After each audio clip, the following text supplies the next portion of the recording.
Good morning, Guyana, and welcome down to another episode of Fun, Fit, and Healthy with yours truly, Coel, your resident trainer. And today, as per usual, we've been doing on Tuesdays and Thursdays, we're basically just advancing in conversations about the aspects of health and fitness that are diet related, any pertinent information that might arise in the health and fitness community. I'm basically just having a general discussion about the things you need to know regarding other aspects outside of the actual physical work of your fitness regimen. Now, today we'll be advancing the conversation again, still focused on the diet portion, because again, the eating portion of your fitness regimen is the most important aspect of it. So today, and again, there's other aspects we're going to get to later in the show. There's always the mental health component that we definitely are going to discuss going forward. But for now, in the beginning, we want to make sure we have you adequately informed on the necessary information you need to be aware of when you're designing your eating and how your intake should be structured. All right. So today we'll be discussing, once time permits, we'll be discussing three types of diets that are more or less popular or have been popularized within the last 10 years or so. Persons tend to typically gravitate towards these types of diets basically because that's the most touted. I'm sure if you scroll social media, you constantly see references to the different types of diets. In terms of your diet, there's no one size fits all for everybody. There are things that work for some people and things that don't work for some people. So it's important that you pick the plan or pick the type of diet that best suits you. As always, all this information is premised on calorie deficits. Irrespective of whatever diet you choose, the entire weight loss process is predicated on your calorie deficit. Right? Always remember, it's always about the calorie deficit, and that is the most fundamental and most important information you need to gather from any kind of fitness or any kind of intake plan that you're attempting to start. So today we'll be discussing three types of weight loss diets. We'll be discussing the keto diet, we'll be discussing the low carb diet, and we'll be discussing intermittent fasting and the benefits and pros and cons of each. Like I said earlier, these diets are not wholesale beneficial to all and everyone. All right, so you have to be aware again, and you can play around with your body a little bit. What is pivotal to understand with calorie restrictions or with calorie deficits, you always want to make sure that you are aware of the exact amount of calories you want to restrict, because too harsh restriction of your calorie intake will cause significant health complications for you. There are other factors that are involved when it comes to deciding on calorie restrictions, also your age, underlying conditions, pregnancy, all these different kind of things are important areas to be aware of when you are deciding on your meal intake plan. All right. So first on the chopping board, we're going to start talking about keto diet, right? The ketogenic diet. This particular diet has been very, very, very popularized in the last 10 years or so, giving its ability to be very, very effective. Me personally, I use the ketogenic diet when I used to be a competitive athlete. And most bodybuilders in Guyana and around the world utilize the ketogenic diet to see the most results in terms of shredding their bodies. Now, the primary thing about the keto diet is that it is a fat-based diet. It's a healthy fat-based diet. And one of the shows earlier, we talked about the main macronutrients your body needs to survive, your fats, your carbohydrates, and your proteins. And we discussed the importance of these three. So the ketogenic diet is based primarily on a higher fat ratio as opposed to proteins and fats. It's typically 70% fat, 20% proteins, and 10% carbohydrates. With the similarity from, well, we get to that later, the ketogenic from the low carb diet, because the low carb diets do resemble ketogenic diets. But what's most important you need to remember about the keto diet is that it is primarily based on healthy fat consumption, right? So again, these basic macronutrients have specific functions in your body. We talked about carbohydrates being the instant fuel. It's like instantaneous fuel. Your body breaks it down pretty quick, and you get energy from carbohydrates. Carbohydrates, you have complex carbohydrates and you have refined carbohydrates. And the ones you want to focus on your diet would be the complex carbohydrates mostly, right? And they have a variety of different sources we discuss later. Then we have the proteins, which are the building blocks of the body. So it is important that you understand what the function of protein. Proteins are very, very important to your cellular functions. Every cellular reaction in your body, a protein is responsible for.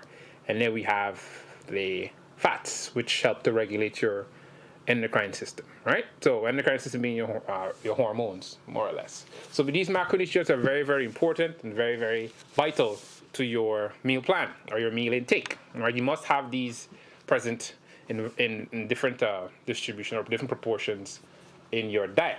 But the ketogenic diet or the keto diet is primarily focused on fat consumption for energy. So let's go into a little bit about how it works, right? So with a keto diet, when you restrict your body of carbohydrates, right? Remember, your body is built for movement, it's built for mobility. So it requires energy at all times to maintain all its processes, the calories, right? We clarify what a calorie is. Calories mean units of energy. So if your body is starved of carbohydrates, you have what elevated ketones in your body, and these ketones help to activate your fat stores and help you to burn fat, right? Your body typically burns fat last. So what the ketogenic diet does, it forces your body into producing ketones so you can burn these stored fats in your body already. So it might seem a bit counterintuitive to put more fats into your body and then in order to burn fat, but it's very, very sensible in the way that when you constantly put fat into your body and you starve of carbohydrates, it wants to get energy somewhere, and once the intake, it's pretty scaled. Right? We always talk about the deficit. You put fats into your body, but it's still within your calorie deficit. You will see that your body will begin to lose weight that way. All right? So it is important that we understand that. Right? So once your body starts to burn fat from what you have stored, you will see some weight loss occurring there. Now, the ketogenic diet, as I said earlier, it is not a silver bullet type diet. Although it's effective, it is not for everybody. All right? Points to note when you are doing a ketogenic diet is that you must be aware of whether or not you have other underlying conditions like diabetes and so on. Because if you attempt the ketogenic diet, your body doesn't, a person with diabetes doesn't necessarily process sugars similarly like the rest of us. So you have to be aware of that before actually starting a ketogenic diet. But it is a very, very effective diet. There are a lot of pros to having this diet or using this diet. But again, it's all premised still on creating a calorie deficit. So with the ketogenic diet, you want a 70% fat intake, 20% protein, and 10% carbohydrates. And again, once you get into the habit of researching the types of food that you eat, and you look at the different calorie charts per food online, you're able to see how a particular food has a particular macronutrient content with the fats, carbohydrates, and protein distribution of this particular food, and you have the basic understanding of how to calculate your percentages, right?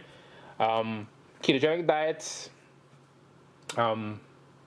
are effective, right? They are effective, again, but they're not the end-all, be-it-all of diets. There are many types of diet, but the ones that we're really discussing today are the ones that are popularized in the world of social media, and the ones that we see most often. All right.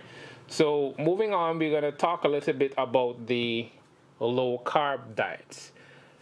Now, again, we need our main macronutrient, the fats, carbohydrates, and proteins. So it is never advisable that you completely eliminate carbohydrates from your diet. That is a big no-no. What you can do a low carb diet. Now, with low carb diets, again, I said earlier, they resemble a ketogenic diet, but they don't necessarily have a particular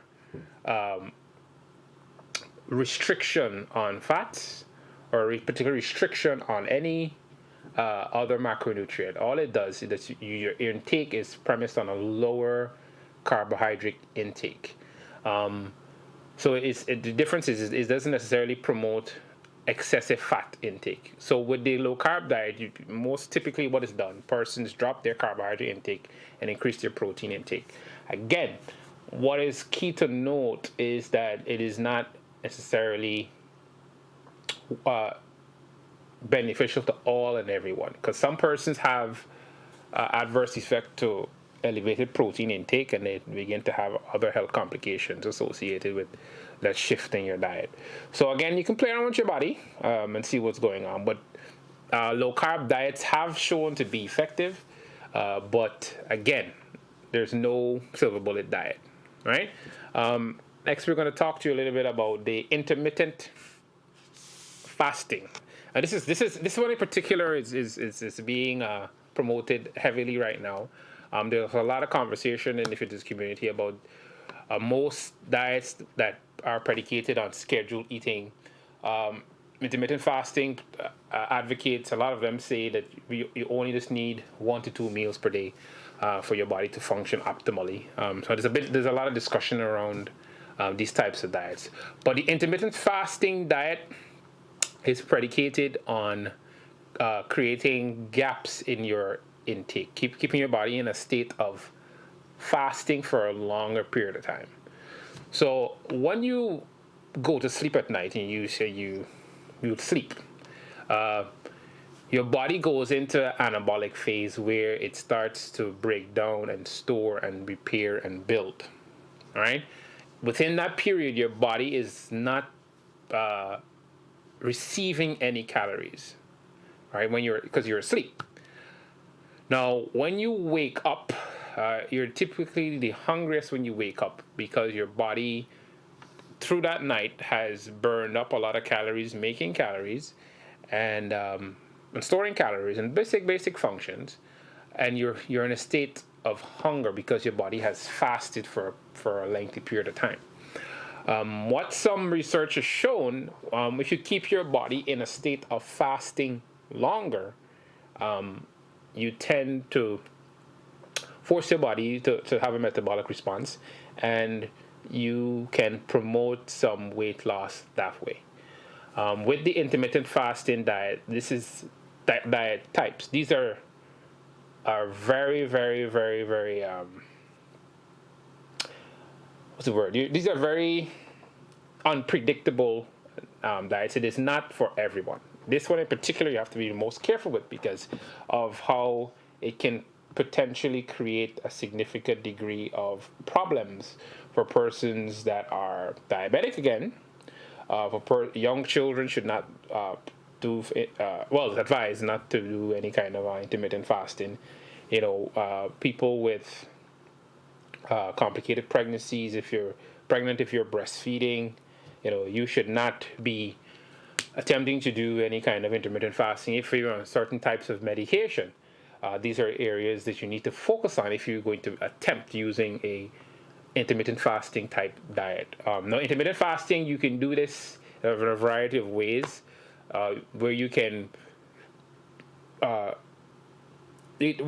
typically what is done, there are windows of fasting. Now, there's 8 hours, 8 hours, 12 hours, 16 hours, 20 hours, and 24 hours. You can fast an entire day, starve your body of any calories from the diet, and that has shown to help promote some weight loss. Because when you starve your body tends to produce hormones to help calm yourself, and you have this kind of zen feeling that kind of overwhelms your body when you're doing intermittent fasting. Again, that particular diet is one that you need to be very, very careful with, or not diet, but that kind of diet practice is something that you need to be very, very careful with, because it is not for a person that is not, well, most persons that are under muscled should not be trying to do an intermittent fasting diet. Again, there's no hard and fast rule about this. You can experiment with your body. But if you're going to do so, you must be very, very careful. And you must be aware of whether or not you have any underlying conditions before attempting any kind of intermittent fasting based diet. Right? So that is very, very important that you're aware of that particular information when it comes to the intermittent fasting type diets. So we're going to go back to the top now. We're going to touch a little bit back again on the ketogenic diets. Now, because it's we have a variety of healthy fat sources that you can utilize in the ketogenic diet. We have most ketogenic diets are, you get your fat sources. You want a healthy fats. Some sources of healthy fats would be like avocados, nuts. There's flaxseed, there's chia seeds, there's coconut oil, and we all know for many, many years the food industry has demonized coconut oil, but now it's being touted as a very good oil source. So a lot of persons in the developed world now have adopted using coconut oil, which we have been using for years in Guyana. Coconut oil has always been a staple part of a lot of our Guyanese cuisine. So we've been the beneficiaries of having access to coconut oil for a number of years, without even knowing it. We've been actually utilizing something that's very good for us. We've known it, but it's been demonized a lot because of the food industry and their marketing strategies. In addition to coconut oil, we also have yogurt. Greek yogurt is a pretty good yogurt when you're looking for a good healthy fat source. Fatty fish, like salmon, tuna, trout, fish with good healthy fats, omegas and so on, are pretty good sources of fats for your ketogenic based diet. Eggs are pretty good also, and again, cheese is also good. There's certain types of cheese that are pretty good. Cottage cheese. You want to stay from too much too anything that's too refined. You want to stay away from. So those are good healthy sources of fats that you can utilize for your ketogenic based diet. Again, key point to note about the keto diet is that it is based on higher fat intake, less carbs, less protein. All right. For the low carb diets, what is recommended for your carb sources is always going to be more complex carbohydrates. That would be brown rice as opposed to white rice. Now with brown rice is a bit more calorie dense compared to white rice, but because it's a bit more complex, your body tends to break it down slower. And when your body is breaking things down and utilizing carbohydrates for instant fuel, the more complex carbohydrates are better to consume because your body takes a while longer to break it down for utilization. So what that does, it allows your body to burn more calories to break down the carbohydrates from the brown rice, and it also absorbs a little bit slow because that process is a bit lengthier, right? As opposed to white rice, which is going to hit your system quick. Your body's going to start to break it down faster, and you're going to not necessarily have the physical activity to burn it off, right? Other good sources of good carbohydrates for your low carb diet would be sweet potatoes, which has a good complexity to it. It has a good balance of protein and carbohydrates in it. Yams are pretty good, any kind of ground provision. But again, all these food sources, everything, no matter how you constitute your diet of choice, it is always predicated on calorie deficits, right? Another good source of carbohydrates with things like complex carbohydrates, stuff like corn is pretty good for a carb source. And again, what kind of clues us into the benefits of having these types of complex carbohydrates? When you look at what we would consider primitive, and again, I just don't necessarily like that word, but when we look at primitive cultures in Ghana, for example, let's look at our communities in the hinterland. They have diets that are based on heavy complex carbohydrates. They do a lot of ground provision, different kinds of stuff, and these people typically are very strong and typically don't suffer from a lot of physical ailments, similar to that of us more into like Central Georgia and that kind of stuff, where we find that our access to these refined foods kind of promotes a huge degree of illnesses and huge degree of illnesses and our susceptibility to a lot of non-communicable diseases. In particular, the two I've referenced on the show before, diabetes and PCOS in particular. For many of years, we have assumed that diabetes is a hereditary illness, but it is not. Research has shown, and research has actually debunked that factoid. It's not a fact; it's a factoid that diabetes is directly tied to your hereditary makeup, when in actuality it's more so environmental as opposed to hereditary. You basically ate what your ancestors ate, and because you ate similarly, you tend to pass that particular eating habit. And because this eating habit is heavily carbohydrate based, we've seen elevations in diabetes. Now, different types of diabetes. There's type 1 diabetes and type 2 diabetes. Type 1 and type 2. The most common being type 2 diabetes. What that is basically your body doesn't process sugar as it should, but your body still produces insulin and allows you to manage your it's called your glycemic index, right? Type 1 being the more severe one, which is less common, which is insulin dependent, where your body does not produce insulin, and that non-production of insulin, you have to take insulin, and that's a more adverse version of diabetes. But again, diabetes is more so tied to your intake and how you've eaten over the years, and the pressure you've put your body under processing all of these carbohydrates. And especially in this day and age, we have so much access to refined carbohydrates, right? For any diet that you have, the no-nos would be refined trans fats, refined processed meats, refined foods. I just saw a little video earlier talking about the negative effects of ramen noodles on your body. Ramen noodle, is a very, very refined food. It's very easy to make.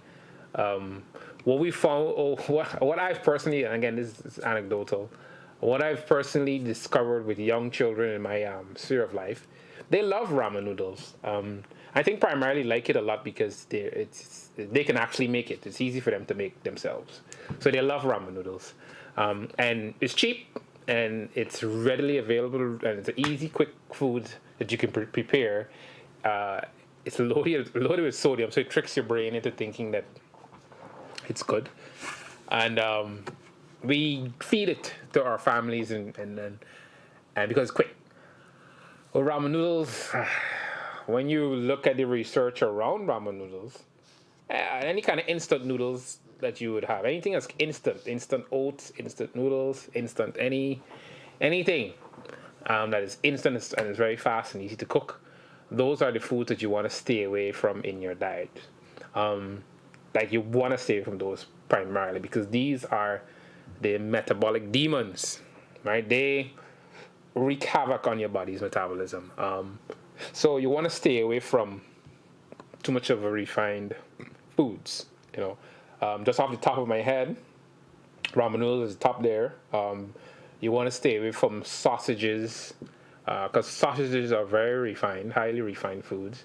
And a way to understand, a way to really figure out the difference between something that is refined and something more complex, you have to look at the food and try to figure out how many steps away from its raw material is it to produce this particular product. So let's say we get chicken sausages. So the raw chicken, and down the line we have a chicken sausage. Now, it's clear that there's a process that is involved in producing a chicken sausage. And if you've seen the videos online, it's more or less they take the entrails and all the parts of the chicken that are not necessarily the most viable parts of it, then they grind it and add flavoring and all these different things and crush it and make a paste. And then that paste goes into a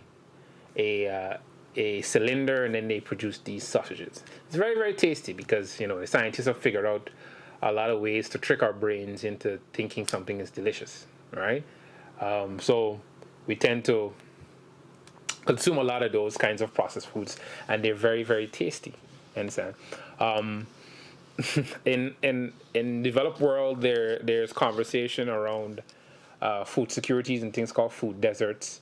And in Guyana, we are seeing somewhat of a shift into creating what are called food deserts. Right? I'm going to talk briefly about the food desert. Is basically an area where you have limited access to fresh fruits and vegetables.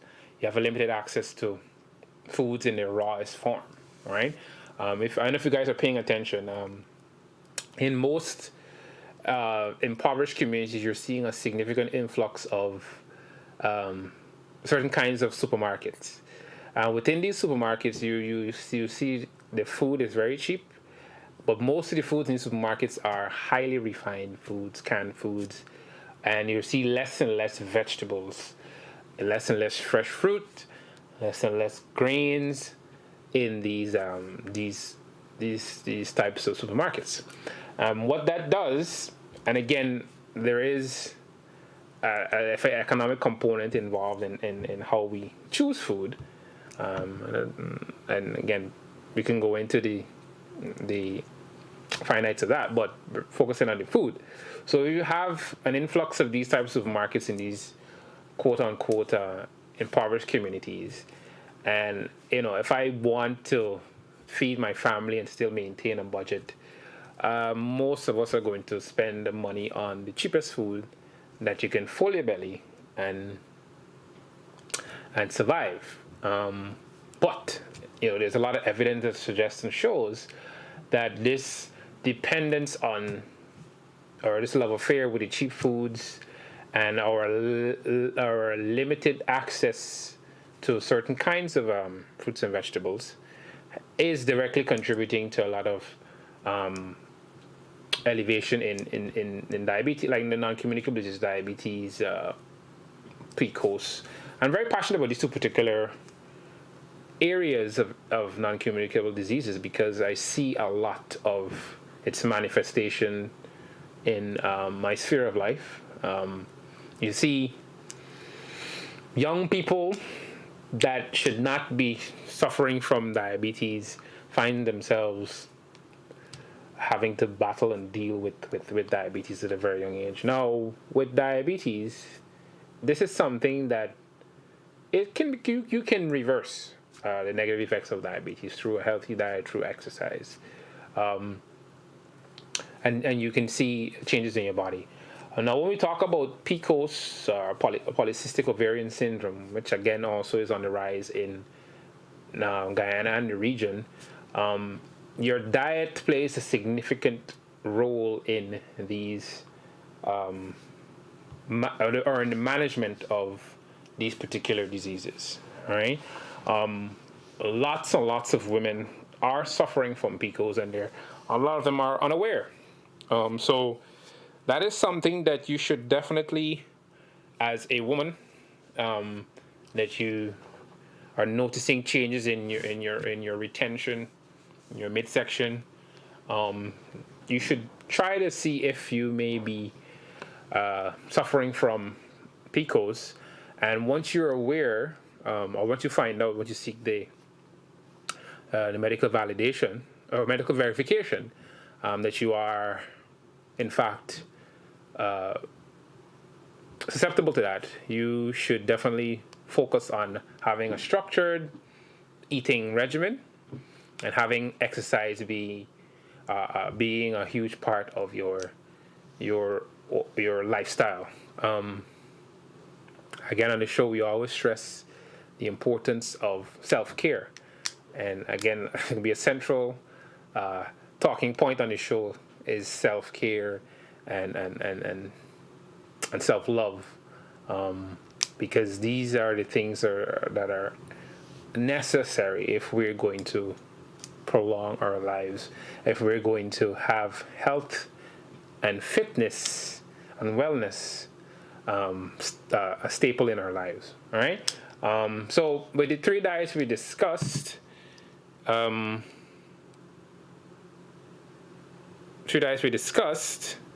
we covered what the ketogenic diet is, what the low carb diet is, and we talked about intermittent fasting. Now, the intermittent fasting, at this point I didn't mention earlier about the intermittent fasting, is once you've done an intermittent fasting type diet, right? Your very next meal, or not very next meal, the first meal that you consume after that particular fasting window is a very, very important meal, all right? Because that meal is going to dictate a lot of results from your plan. You want to make sure when that first meal is about a balance between the protein and the carb, because your body is starving, right? Your body is starving, and whatever you put into it, it's going to pull quickly from whenever you do consume. It's going to pull because you've now given it something to break down, something for it to use. All right. So once you do that, you want to make sure that you're not gonna, have an intermittent fasting window, and then when you're finished, you're gonna guzzle down a Cokes and a tennis roll and cheese. It's not gonna translate to the most benefit if you're putting your body through this turmoil, and then going chug down a Cokes and some tennis roll and cheese. It's not the best way. I mean, it's Coke. Don't get me wrong. I'm not knocking Cokes and tennis roll and cheese, but come on now. You're trying to force a healthy reaction in your body. So if you go guzzle down a bunch of refined foods, a bunch of unhealthy foods after your fasting window, then you've done yourself a disservice by even fasting. Right? You suffered for no payload whatsoever. Right? So it's important that you you maintain a healthy intake when you've ended or concluded your fast window. Again, you want to get a nice healthy meal in, some lean, if you're a meat eater, some lean cuts of meat, some good some veggies, and green leafy vegetables, some lean cuts of meat, and some good carbohydrates, some brown rice or some sweet potatoes, and these are the kind of things that you want to incorporate into your intake once you've concluded your window, right? So you want to make sure that is at the forefront of your mind when you're deciding on what is the most effective meal plan for you.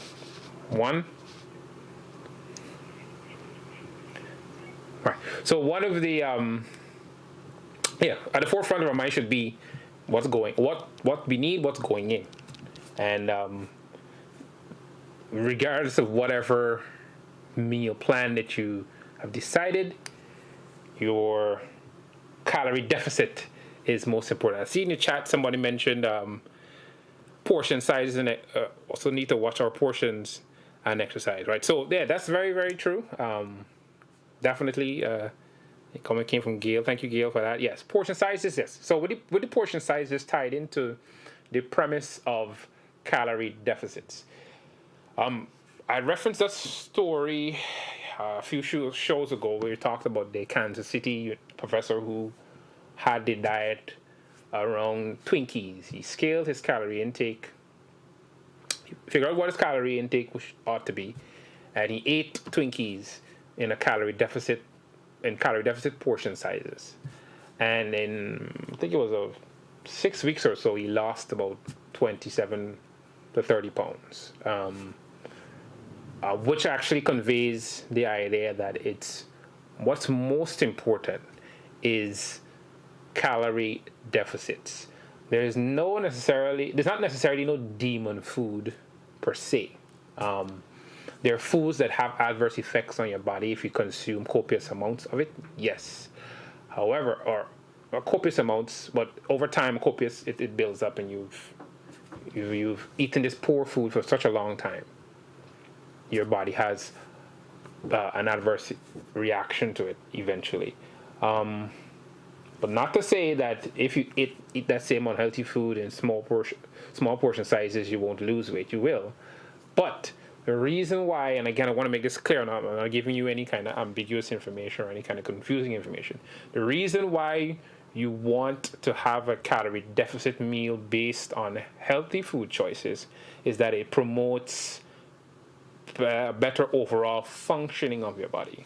In addition to producing calories and making energy for your body, the food that you eat, the food that you consume, have other tangential benefits, improving your eyesight, improving your skin, improving your hair texture, improving your body's overall mechanism, or the mechanized portion of your body. There are certain fluids that like your synovial fluid that are producing your joints, things like glucosamine that you get from healthy fats. Those things help to lubricate your joints, So the key is calorie deficits is what is necessary for the weight loss process. And to tie into Gail's comment about portion sizes, yes, that's what primarily it's about. Scaling your diet so you have a calorie deficit, so you have controlled portions, so you have less calories in and you're burning calories, right? Right. So that needs to be known, right? Let me reiterate something I talked to you about earlier in the shows about the way your body burns calories or utilizes calories. There are 4 basic ways. You have a BMR, which is this thing called your basal metabolic rate, or your resting metabolic rate, which is your body. Your body is burning calories just doing regular stuff. Getting up, brushing your teeth, jumping in your car, drive to work, get up from your desk, go to the printer, come back. It's your basal metabolic rate. So that's just the calories your body will burn just doing regular stuff, right? Then there's calories that your body burns while making other calories, right? This is what's called thermal. It has a thermal component where your body's burning, and thermogenics, more or less. Because again, this is not a complicated jargon, but I'm trying to simplify it as much as possible. So there's thermogenics involved there where your body is burning calories to make calories. Then you have calories that you burn from fidgeting and being active outside of your regular life, and then the calories you burn from while actually exercising, right? So while you're exercising, there's calories that you're burning within that period or the window period of your exercise. So your body is constantly making and burning calories. Again, most of us are consuming too much calories, or calories more or unnecessary calories for our lifestyle, right?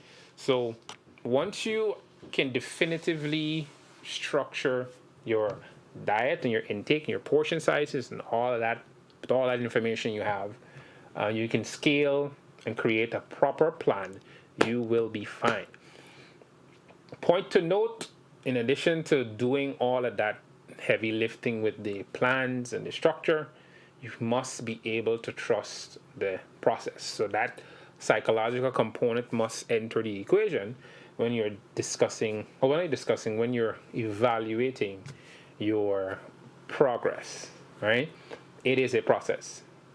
It is a process, so it is important that we understand that it's not just one thing that there's no silver bullet that is going to get rid of all your fat and get you healthy. There's a series of things that you need to do in conjunction with each other, and that's going to promote the best possible outcome for your plan. Point to note also is that it is absolutely okay to mess up from time to time, right? But you can't keep messing up.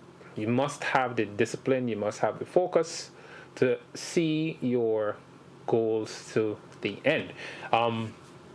Again, from being in a gym setting for a number of years, of being in the environment around people that have struggled, around people that see success, you see how different aspects of your life, things that you're beyond your control, that kind of tug and pull at you and try to diminish all your efforts.